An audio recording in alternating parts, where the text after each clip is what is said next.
দেশে সারের কোনো সংকট নেই। কৃষকদের চাহিদা মেটাতে সারের পর্যাপ্ত মজুদ রয়েছে। সার নিয়ে কৃষকদের উদ্বিগ্ন হওয়ার কোনো কারণ নেই বলে জানিয়েছেন স্থানীয় সরকার প্রতিমন্ত্রী মীর শাহে আলম। তিনি বলেন, কৃষি উৎপাদন স্বাভাবিক রাখতে সার সরবরাহ ও মজুদের বিষয়টি সার্বক্ষণিকভাবে পর্যবেক্ষণ করছে সরকার। বগুড়ার শিবগঞ্জ উপজেলা পরিষদ মিলনায়তনে শিবগঞ্জ ও মোকামতলা উপজেলায় এসএসসি পরীক্ষায় জিপিএ 5 প্রাপ্ত কৃতি শিক্ষার্থীদের সংবর্ধনা অনুষ্ঠান শেষে তিনি এসব কথা জানান।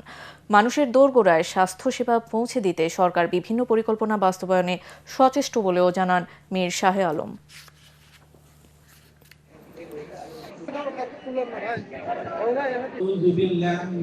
আসলে সারের ক্রাইসিস কোথাও নাই, যথেষ্ট মজুদ সরকারের রয়েছে।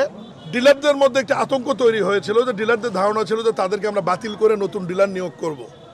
কিন্তু ইতিমধ্যেই গতকাল আমরা একটা পরিপত্র জারি করেছি যে চলমান সারের ডিলার যারা আছে দায়িত্বে তারাই সার উঠাবে এবং বিক্রয় কার্যক্রমের সাথে থাকবে পরবর্তী নির্দেশ না দেওয়া পর্যন্ত। আমি কৃষকদেরকে অনুরোধ করব, আলু রোপণ এবং রবি শস্যের রোপণের জন্য অগ্রিম যারা টিএসপি, ড্যাপ বা এ ধরনের সার অগ্রিম যারা কিনছেন তারাই এই আতঙ্কটা তৈরি করছেন।